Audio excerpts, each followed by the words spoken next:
Buenas noches, estimados televidentes. En el programa de hoy vamos a ver otra de las grandes figuras controversiales en la historia de la humanidad y en la historia de la geopolítica mundial. En este caso nos referimos a Adolfo Hitler.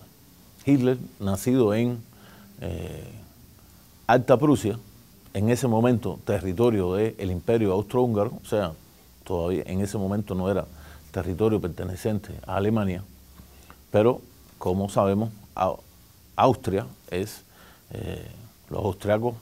la cultura también es germánica, hablan alemán, o sea, una cultura realmente muy parecida, para no decir casi idéntica a la cultura alemana. Nace Hitler, los historiadores que hablan de su figura como un niño, hablan de que tuvo una primaria brillante, un hombre muy brillante, o sea, como niño. Después de terminar la primaria, tiene grandes problemas en sus estudios y sus biógrafos sobre todo lo vinculan a la relación de él con su padre. Su padre, Alois Hitler, quería que su hijo siguiera su misma carrera vinculada a las aduanas en el territorio entonces de Austria-Hungría, cuando Hitler realmente siempre pensó en una carrera de otro tipo. Incluso se ha planteado que siempre quiso ser un pintor. Y existen obras de pintura en el mundo donde hay unos que consideran que no tienen mucha calidad, otros que sí valoran la calidad de Adolfo Hitler como pintor. Lo cierto es que esa relación, digamos, conflictiva con su padre marcó sobre todo su adolescencia, y no es hasta la muerte de su padre cuando Hitler de una u otra manera empezó a desarrollar una personalidad propia, un hombre con evidentes grandes dotes para la oratoria, muy importante en su posterior carrera política. En el caso de Austria-Hungría, igual que Alemania, entran en la Guerra Mundial, en la Primera Guerra Mundial, la llamada Gran Guerra, en 1914, y Hitler participa primero como soldado y después como cabo del ejército alemán, ejército que, como sabemos, es finalmente derrotado en 1918, y a Alemania cae el primer imperio alemán, cae el segundo imperio alemán, y se le impone por el Tratado de Versalles a Alemania onerosas contribuciones. Prácticamente el pueblo alemán el pueblo y el Estado alemán fueron humillados por las condiciones que le impusieron, sobre todo Francia e Inglaterra, a los derrotados, a los vencidos en la Primera Guerra Mundial. Incluso Austria-Hungría desaparece como imperio, nace Austria, Hungría como otro estado aparte, y el imperio alemán, después de la derrota y de la desaparición del segundo imperio, nace la República de Weimar. En esos marcos, Hitler se afilia al Partido Obrero Alemán, un partido de corte con ideas socialistas, pero también con amplias ideas nacionalistas, donde va a ser un ferviente partidario de la revancha alemana. O sea, Alemania ha perdido la Primera Guerra Mundial, pero tiene que recuperarse de la derrota y buscar de una u otra manera una nueva guerra que llevara a lo que Hitler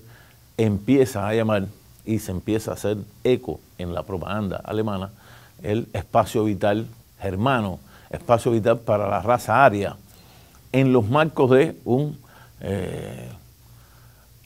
ultraconservador concepto del nacionalismo alemán, del pangermanismo. O sea, está buscando ese espacio vital, y cuando uno dice el espacio vital para los hermanos, ¿a costa de quién? A costa de todos los territorios que rodeaban a la entonces Alemania derrotada de la Primera Guerra Mundial. Lo cierto es que cuando hacemos un análisis de este tipo, en la figura de Hitler dentro del Partido Obrero Alemán, partido que después se convierte en Partido Obrero Nacional Socialista Alemán, más conocido como Partido Nazi, y de ahí viene la palabra nazismo o nazifascismo, Hitler, por sus grandes dotes oratorios, empieza a proclamar la necesidad de volver a fortalecer a Alemania, dejar de pagarle las contribuciones, sobre todo a Francia e Inglaterra, y buscar un nuevo reparto mundial, empujando de una u otra manera empujaría de una u otra manera al Estado alemán a una nueva guerra mundial o a un nuevo conflicto. En 23, Hitler y las llamadas camisas pardas, especie de organización paramilitar que se había creado dentro del Partido Obrero Nacional Socialista Alemán, o sea, del partido nazi, intentan dar un golpe de Estado. Es el Putsch de Múnich, Putsch golpista, que es derrotado por el propio ejército alemán, y Hitler es detenido, hecho prisionero, condenado incluso a 5 años de prisión por su exposición de un golpe de Estado a la entonces República de Weimar. Lo cierto es que solamente estuvo 8 meses en prisión y después liberado, pero en esos 8 meses escribe el único libro conocido hasta nuestros días de su propia factura, que es en este caso el libro Mi lucha, o en alemán, como se llama, Mein Kampf. En este libro Hitler plantea su doctrina ideológica, una doctrina pangermanista, antijudía y anticomunista. De esos 3 puntos se empieza de una u otra manera a conformar y a consolidar un partido que, después de no haber podido ganar las elecciones el poder por un golpe militar, empieza a trabajar en base a poder ganar una elección, cosa que se da efectivamente en 1933, y hay que tomar en cuenta que desde el año 1929 y hasta ese propio año 1933, el sistema capitalista al cual pertenecía Alemania había caído en una gran crisis, ese llamado el crack del 29, la gran crisis económica, la gran crisis sistémica del capitalismo, que afecta a Alemania y que de una u otra manera fue también un motivo por el cual amplias masas alemanas empezaron a ver al Partido Obrero Nacional Socialista Alemán nazi como la vía de solución a sus grandes problemas. O sea, por una parte estaba el oneroso Tratado de Versalles, que había de una u otra manera aplastado a la nación alemana, y por otro lado una gran crisis económica que todavía en el 33 no se había, acabado de solventar en la economía alemana, lo cual trajo que ese propio año Hitler ganara las elecciones y fuera nombrado por el entonces presidente alemán Hindenburg como canciller federal. O sea, Hitler ganó esas elecciones. Ese propio año Hindenburg muere y Hitler entonces se autoproclama canciller imperial y Führer de Alemania. Führer quiere decir simplemente líder, jefe del pueblo alemán. O sea, él nunca se declara emperador, pero sí habla de el nacimiento desde ese momento de el Tercer Reich o el Tercer Imperio Alemán. Habíamos visto en otros momentos, primer imperio, el imperio de Otón el Grande en Alemania, segundo imperio es el imperio nacido en 1870 y este tercer imperio 1933, cuando Hitler se autoproclama canciller imperial y se hace del control de Alemania y sobre todo de sus fuerzas armadas, iniciándose un proceso acelerado del rearme alemán, para iniciar lo que sería después una nueva guerra mundial. De 1933 a 1938 prácticamente Alemania, incumpliendo todos los acuerdos de la paz de Versalles, empieza a rearmar un poderoso ejército de tanques, una poderosa infantería mecanizada, nuevos barcos, o sea, una nueva marina alemana, nuevos submarinos, nuevos aviones de bombardero, nuevos aviones de caza. O sea, crea rehace una nueva Wehrmacht. La Wehrmacht es simplemente el ejército alemán, cosa que le atrajo también el apoyo del generalato alemán, los generales y sus principales oficiales, deseosos también de una revancha por las derrotas que habían tenido en la Primera Guerra Mundial. O sea, esa mayoría de oficiales prusianos que conformaban el ejército alemán apoyan a partir de ese momento también a Hitler, y años después, en 1938, Hitler se proclama el Anschluss. El Anschluss es la anexión de Austria. Austria es anexada a Alemania. Occidente no dice nada, sobre todo Francia ni Inglaterra. Están dejando a Hitler que haga las cosas, pensando, realmente equivocadamente que el camino de Hitler conducía a un enfrentamiento con su enemigo comunista, en este caso con el enemigo de la Unión Soviética. Lo cierto es que también entonces en el año 1939 se produce el Acuerdo de Múnich. Por el Acuerdo de Múnich, todos los sudetes del territorio de Checoslovaquia son también anexados a Alemania. Checoslovaquia prácticamente queda sin ninguna defensa y finalmente Hitler también se anexa el territorio de la entonces República de Checoslovaquia y queda frente por frente a la República Polaca o a la dictadura polaca, porque realmente en ese momento en Polonia había un dictador que era el que mandaba en ese país. 1 de septiembre de 1939, Hitler ataca Polonia y con ello se inicia la Segunda Guerra Mundial. Las tropas de la Wehrmacht prácticamente aplastan al ejército polaco y en el momento en que prácticamente parecía que iba a haber un enfrentamiento con las tropas de la Unión Soviética, que también avanzaban desde el frente este, se da a conocer de una u otra manera que había un acuerdo ya entre la Unión Soviética y la Alemania hitleriana por la cual se habían dividido Polonia en dos. O sea, la Unión Soviética ocupó las regiones orientales de Polonia y Alemania ocupó la región occidental de Polonia hasta el río Prut, que es el que dividía en ese momento los territorios alemanes de los territorios de la Unión Soviética. Ya habíamos visto en el programa anterior las críticas que recibió Stalin por haber pactado con Hitler. Realmente para Hitler simplemente era un pacto más. Había firmado el pacto de Múnich y había firmado el tratado de Molotov-Ribbentrop con la entonces Unión Soviética, por la cual de una u otra manera dos grandes potencias, o posiblemente las dos más grandes potencias militares del momento, se repartieron esos territorios. Eso en 1939. 1940, sin previo aviso, Hitler ataca a Francia y Francia, ese propio año 1940, es derrotada a la vez que las tropas inglesas quedan cercadas en el Duquesne y finalmente huyen hacia Inglaterra, dejando todo el armamento con una de las victorias más grandes de las armas alemanas en toda la historia contemporánea. Hasta aquí esta primera parte, continuamos en un próximo segmento. Gracias.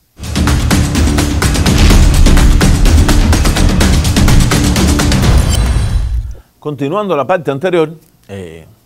las tropas alemanas derrotan a los franceses y a los ingleses. Posterior a esto, realmente Inglaterra es atacada por una guerra aérea infernal, son destruidas gran parte de la infraestructura inglesa,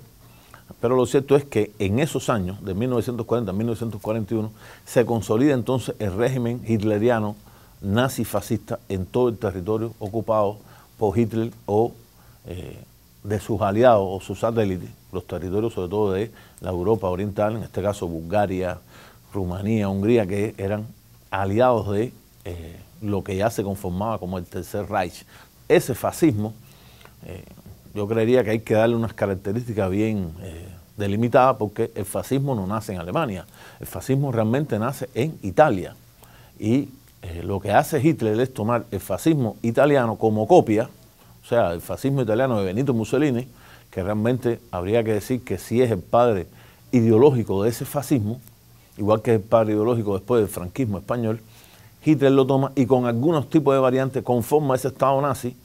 ese Estado fascista, que es un Estado eminentemente corporativo. Un Estado corporativo en el sentido de que cada clase social se convierte en una corporación, o sea, la clase social de los capitalistas, de los obreros, de los campesinos, de los intelectuales, y entre ellos se establece una relación de una especie de armonía social donde el Estado fascista, en este caso el Estado unipersonal y totalitario de Adolfo Hitler, sirve de intermediario para evitar cualquier tipo de conflicto social. Esa es la conformación de un Estado fascista. Son los años también donde se empiezan a gestar los grandes campos de concentración, donde son enviados los disidentes, los oponentes del régimen nazi y a la vez también los judíos. Recordemos que en el Mein Kampf los judíos tenían un papel destacado, o sea, era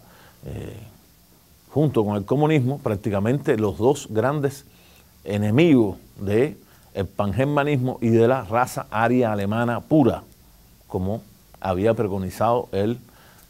Hitler en sus discursos, donde, como lo dije anteriormente, su oratoria evidentemente era tan llamativa que hacía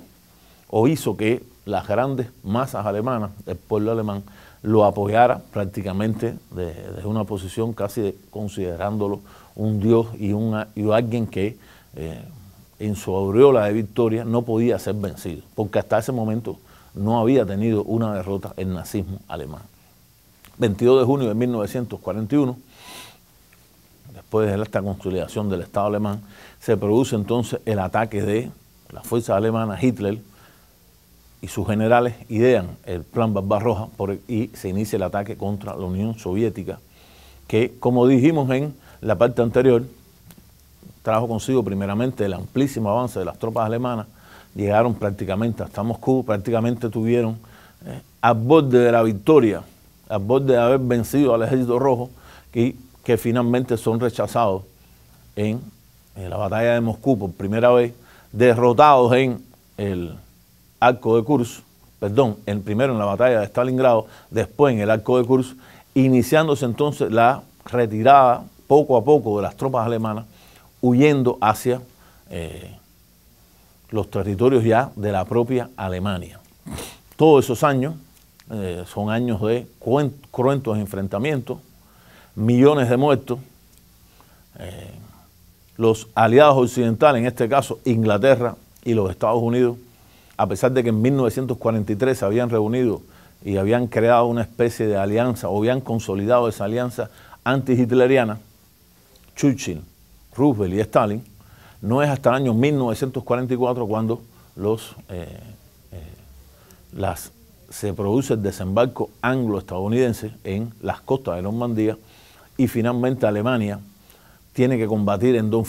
frentes, un frente occidental donde estaban combatiendo a las tropas inglesas y francesas y un frente oriental donde estaban combatiendo a las tropas de la entonces Unión Soviética. Ese año 1944 es en el año donde se produce el famoso atentado contra Hitler, atentado que fue dirigido de manera conjunta por una oposición dentro del ejército alemán, dentro de la Wehrmacht, que estaba viendo que Alemania estaba a punto de la derrota a manos de la Unión Soviética y que de una u otra manera querían entonces llegar a una paz, a un compromiso con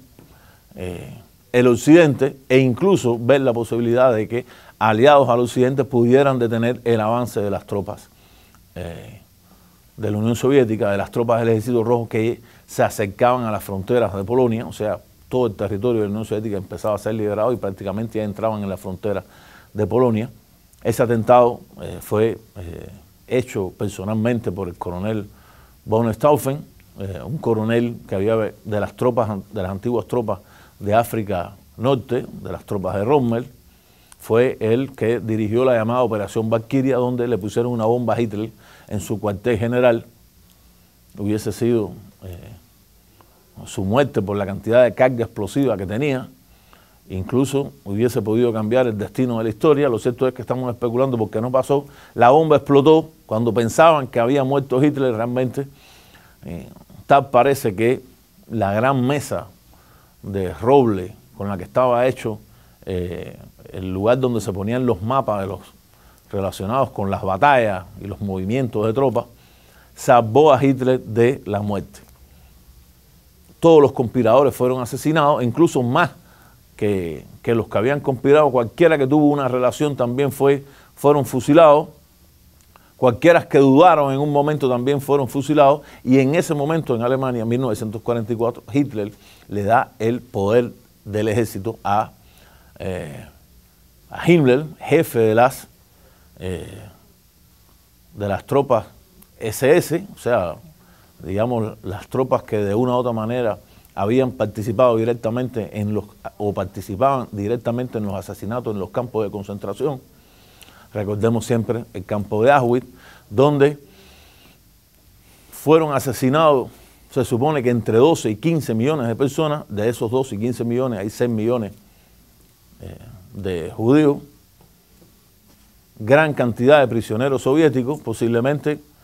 entre 4 y 5 millones de prisioneros soviéticos murieron también en los campos de concentración, y la otra parte quedaba también a gitanos y otras minorías, sobre todo ideológicas, de disidentes que habían estado contra el régimen hitleriano. Las tropas soviéticas siguieron avanzando, toman Polonia, cruzan el río Oder y finalmente cercan a las tropas alemanas con Hitler dentro en la ciudad de Berlín, algo realmente que en tiempo fue totalmente inesperado. Los soviéticos cercan Berlín cuando se suponía que Berlín iba a ser atacado por las tropas anglo-estadounidenses. No ocurre así. Las tropas estadounidenses y las tropas soviéticas se llegan hacen contacto en el río Elba, a 300 kilómetros de Berlín. Son cercados a partir de abril más de 1 millón de soldados alemanes con Hitler al frente. Los contraataques alemanes no tienen ninguna validez, o sea, son rechazados por las tropas soviéticas, y finalmente el 30 de abril de 1945 Hitler y su esposa, ya casado, que había sido su amante por largos años, Eva Braun, se suicidan. Según la diferente historiografía, la historiografía soviética dice que se envenenan primero y después de envenenado el edecán de Hitler le da un tiro en la cabeza a Hitler porque el Führer no podía morir envenenado. Sus cadáveres también son quemados, cerca de la Cancillería son cremados. Estamos hablando de abril, 30 de abril de 1930, o sea, último día del mes de abril. 9 días después, el 9 de mayo de 1945, las tropas alemanas se rinden y el mariscal Keitel, jefe del ejército alemán, firma la rendición incondicional ante las tropas del mariscal Zhukov, las tropas soviéticas. Lo cierto es que se descubre el cadáver de Hitler y por la dentadura se confirma su muerte. Hay grandes, digamos, momentos especulativos en la historia que dicen que si Hitler se fue, que si tomó un submarino y huyó hacia Argentina, huyó hacia Chile, o sea, hacia el Cono Sur. Recordemos que en ese momento en la historia de América Latina, sobre todo el Cono Sur, tuvo una gran influencia del fascismo. Grandes figuras de la historia argentina como Domingo Perón tuvo una gran influencia del fascismo, incluso la forma en que intentó armar el Estado argentino era muy parecida también a ese Estado fascista alemán, pero ese día muere Hitler y se destapan los grandes crímenes de guerra cometidos por la Alemania nazi, la Alemania hitleriana, donde la firma de Hitler, pero también de sus más cercanos seguidores, estaba en ese gran holocausto contra el pueblo judío, contra el pueblo soviético y contra los otros pueblos que habían sido ocupados y que de una u otra manera no habían querido la ocupación nazi. Borrar el pensamiento hitleriano ha sido un intento de la Europa occidental, sobre todo Alemania, por largos años. En este momento, en este mismo momento que vivimos, estamos en el año 2019, en toda Europa e incluso en Alemania, nuevos movimientos de corte ultranacionalista con un pensamiento muy cercano a ese pensamiento nazi están emergiendo en la política europea y emergen de tal manera que incluso